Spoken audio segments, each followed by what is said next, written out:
กระทรวงศึกษาธิการและกีฬาและธนาคารพัฒนาอาซีปรึกษาหารือแผนการร่วมมือในแขนงการศึกษาในวันที่15 กันยายน 2025ที่กระทรวงศึกษาธิการและกีฬาท่านรองศาสตราจารย์ปริญญาเอกท้องสฤทธิ์มังนอเมฆรัฐมนตรีกระทรวงศึกษาธิการและกีฬาได้ให้เกียรติต้อนรับการเข้าเยี่ยมคำนับของท่านนางซันนีคัมเบลผู้ต่างหน้าห้องการธนาคารพัฒนาอาซี ADB ประจำสาธารณรัฐประชาธิปไตยประชาชนลาวโดยมีหัวหน้ากรมและภาคส่วนที่เกี่ยวข้องทั้งสองฝ่ายเข้าร่วมโอกาสนี้ท่านรัฐมนตรีกระทรวงศึกษาธิการและกีฬาได้แสดงความยินดีต้อนรับและตีราคาสูงต่อการมาเยี่ยมยามและปรึกษาหารือเวียกงานแผนการร่วมมือโครงการช่วยเหลือต่างๆของท่านนางซันนีคัมเบลพร้อมด้วยคณะ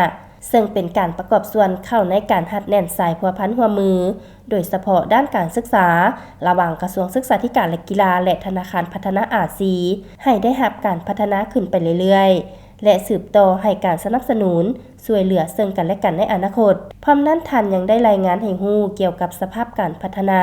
เวียกงานด้านการศึกษาอยู่สปป.ลาวเป็นต้นแมนการปรับปรุงระบบการศึกษา